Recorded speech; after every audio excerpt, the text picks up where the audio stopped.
What's good with y'all? Famous G. And I'm back with another reaction vid today. I'm actually enjoying doing the reaction vids for real. Switching it up from, the gaming stuff. But I'm finna get back to the gaming stuff tomorrow, I believe. Because Texas Chainsaw just dropped. It's already downloaded. I'm gonna be playing that tonight. So I should have a video for y'all tomorrow. And we're doing 3 creepy true night shift horror stories. Give me ideas down in the comments to stuff to react to, so it's not the same old stuff that we just reacting to time and time again. Like, y'all want to see me react to music that drop or something like that, But I hope y'all enjoy it. If y'all do, hit that like button. And if you're not subbed already, go ahead, hit that sub button for me. It does a lot for me. And let's keep building the channel, brick by brick. I got a job in my 20s as a storage worker in a local warehouse. It was located on the side of a highway at the end of the town, next to nothing. We always joked about the location and why the owners of the company chose to build the huge warehouse in such a remote, empty area of the town, out of the way of everything. It was probably just cheap land, with easy transport from the highway, but it still always felt a little odd to be pulling into a large empty parking lot in the middle of nowhere every night. I always worked overnights with one of my coworkers, who I'll keep anonymous and call him Tyler. Our job was to break down and organize the shipments from the day and move them to their respective place in the warehouse to be stored. Once you do it for a couple of weeks, it becomes very repetitive, easy work that I do while half asleep most nights. Tyler and I were the only 2 overnight workers, so some days we would be working alone. This happened during Tyler's vacation week, so I was alone at the warehouse from 11 p.m. Nah, see, I can't be in the building like that by myself at night. My thoughts gonna get to me. I'm gonna go crazy. Think you hearing shit. I couldn't do it. To 5 a.m. every night. It was a Wednesday night, and right away, there was something weird when I pulled in. A car was parked in the far corner of this massive empty parking lot. Its lights were off, and nobody seemed to be around it, but being all the way out here on private property was very sketchy. I parked next to the entrance door and went inside, then called the cops to come down and have a look. I thought it was probably just some teenagers, or a broken down car from the highway, but it was on private property, and the fact that it was parked in the far corner just gave me a weird feeling. With the same 20 thing. minutes later, cops came to the front door and told me that the car was empty with no signs of anybody nearby. They were pretty sure it was broken down too, so we got a tow truck to come down and take it away, and then I got back to work. See, I would have told him to check the building. Which probably took me around an hour before I was interrupted by a loud bang at the front of the building. I quickly walked down and turned on the front lights, then walked up to the door. A man was standing behind the glass, staring at me with his fist on the door, and looked extremely tired and exhausted. I went closer and talked through the glass. Are you okay? What are you doing here? This is private property. The man stared at me with this disgusted look. Where's my car? He shouted, banging on the door. I tried to explain, but he kept interrupting me and getting more aggressive, screaming at me to let him inside the building. I threatened to call the cops on him, finally getting him to be quiet. He backed up and gave me one more crazy look before walking away. As I went back to work, I couldn't stop thinking about where that man could have been all this time. I thought maybe he went to a gas station to get a canister for his car, but there's no way he could have walked all the way there and back. And if he got a ride, then he would have been back before the car got towed. I really just couldn't think of anywhere the man could have been that would make sense. You know what's crazy? What if you damn. What if he pops up in that building later in the shift?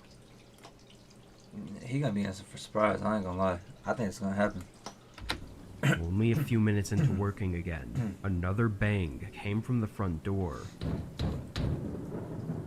I was both frustrated and scared, but when I looked through the glass, I was not expecting to see the same cops that were here earlier.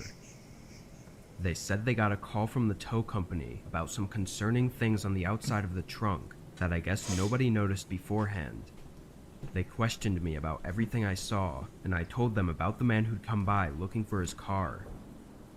They left soon after that, and I didn't get any real updates until later in the week, when the cops came back with search dogs to search the forest around the warehouse. Supposedly, they found dried blood on the back of the bumper, and once they got a warrant to search it, they found even more blood inside of the trunk. They believe the man may have possibly come out to bury a body in the forest near the warehouse, but to my knowledge, they never found any significant evidence. However, the man never went to claim his car from the tow company, and he never showed up again. He just disappeared. It's really unnerving to know how close I was to a possible murderer, and for the last couple years working at the warehouse, I'd get really creeped out when working nights alone. Possible is crazy. He is a murderer. I know it wasn't likely, but it would always be in the back of my mind that the man might come back and try to make me pay for what I did. If you that scared, just leave. Like, fuck the job.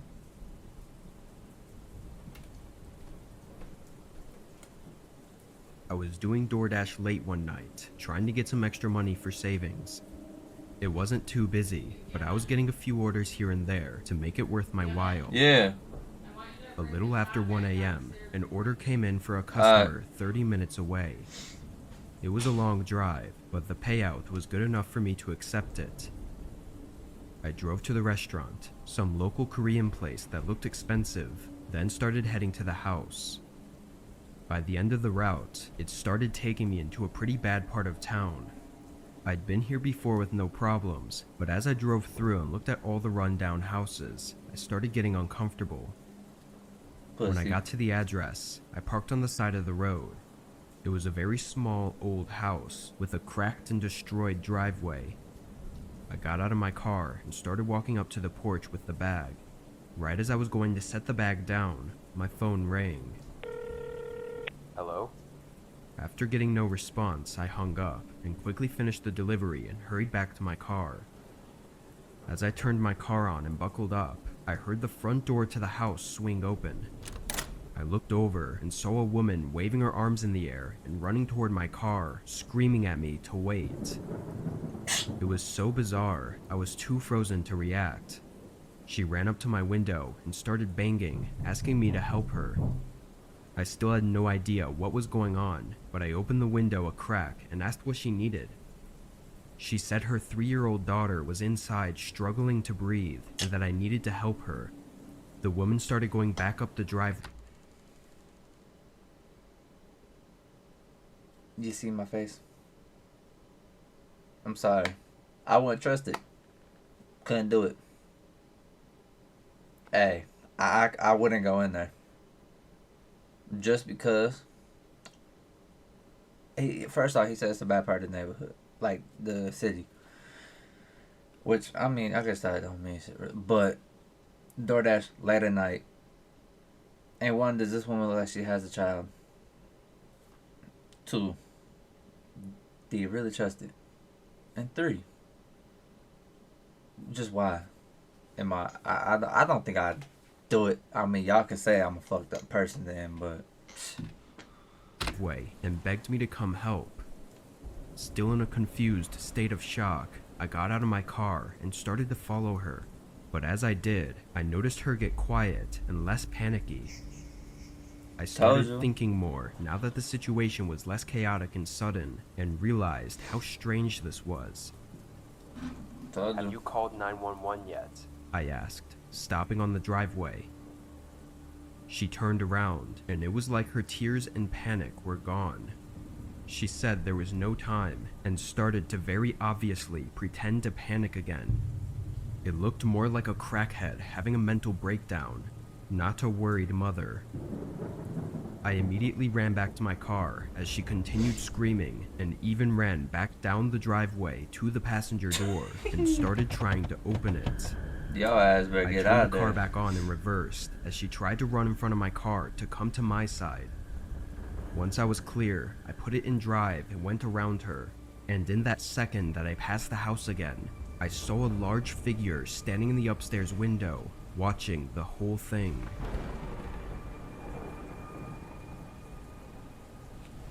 As soon I ain't gonna lie, they was finna do him fucking crazy. Nah, talking about big figure and what was finna do him bold as hell.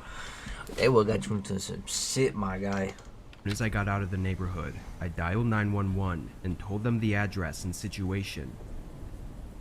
When I got a call back from the police, they told me that the woman had a different story, saying she only came out to give me a cash tip.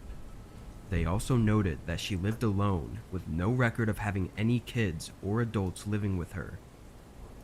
This only made me more horrified about the situation, but after talking some more with the officer, it was clear that nothing could be done. There was no proof for either of our stories, and trying to press charges would be a pointless battle.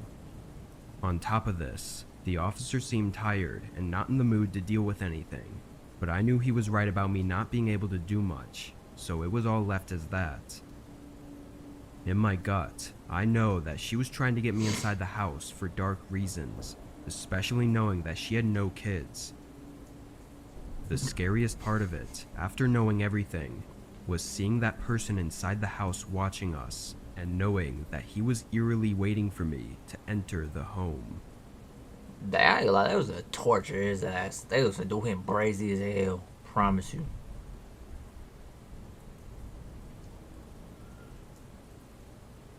I worked at a 24/7 fast food restaurant a few years back when I was in college. The job wasn't fun or enjoyable in any way, and most of my coworkers were middle-aged people with no personalities. I was doing school online though, which meant I had more time to work, so I was cranking out 40 hours a week at least, and even got a promotion to shift lead after a few months. What I didn't realize when I took the promotion was that I was signing to officially be a full-time employee, which meant that they could make me work any shift. Not even a week into it, they put me as overnight, and I couldn't even argue it. Overnights were a pain in the ass because I'd be the only one there, so if the drive-thru got backed up, then I'd be hustling non-stop without any breaks. On the flip side though, sometimes it would be completely dead, and I'd just be standing around all night on my phone. This was one of those nights. I was in the back of the kitchen, sitting on a pile of boxes and scrolling through my phone, just trying to pass the time, when my headset rang to alert me that a customer was in the drive-thru. I got up and went to the computer, then asked what they would like to order. Nobody said anything, so I turned and looked up at the drive-thru camera, and the lane was empty. No cars in the drive-thru, or even in the parking lot around the restaurant. The system never really falsely beeps like that though.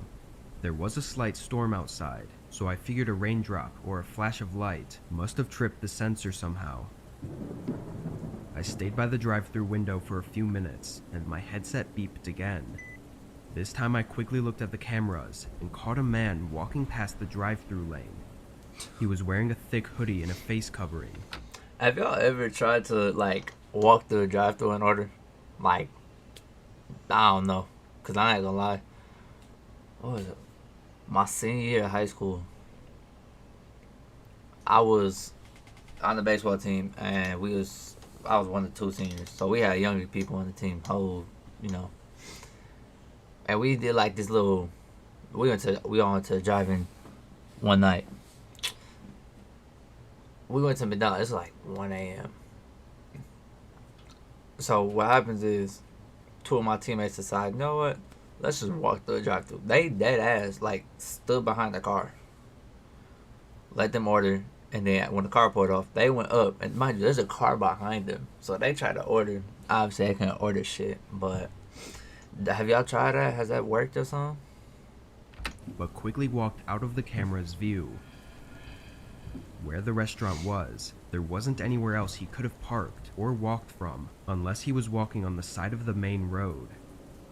I watched the cameras to see if he'd come back, but after 10 minutes of no activity, I just went back to my phone. 15 more minutes went by before I got another beep, and when I checked the cameras, that same man was there, but this time he was standing in the drive-thru lane. Can I help you, sir? After a moment, he started reciting an order for a small meal. I wasn't supposed to serve people in the drive-thru unless they were in a vehicle, so I told him I couldn't accept his order. He stood there, letting the rain soak him as he just looked at the screen and didn't speak. I thought about telling him to leave, but I didn't want to escalate things if I didn't have to, so I just waited. After a minute, Yeah, he 'cause I started drive the walking window. down the drive-thru lane toward the side of the restaurant where the window was. I rushed over and latched the window shut, and not even a second later, the man appeared outside. He had his hood and mask still on, but he looked to be in his late 40s with long black hair and a dead look in his eyes. He watched me through the window and stood outside like he was waiting for me to talk to him. There was something about his look that really freaked me out and kept me from speaking. Then he softly said, Open up. I nervously said no and just stayed where I was while the man continued looking at me. He asked again and knocked on the window, but after a few seconds, he turned, and as he walked away, a loud scraping sound ran along the side of the building. Knife? I checked the cameras to make sure he left, and luckily, he didn't come back. During the next hour of my shift, though, I was thinking about that scraping sound. I decided to take out the trash to the dumpster and take a quick look.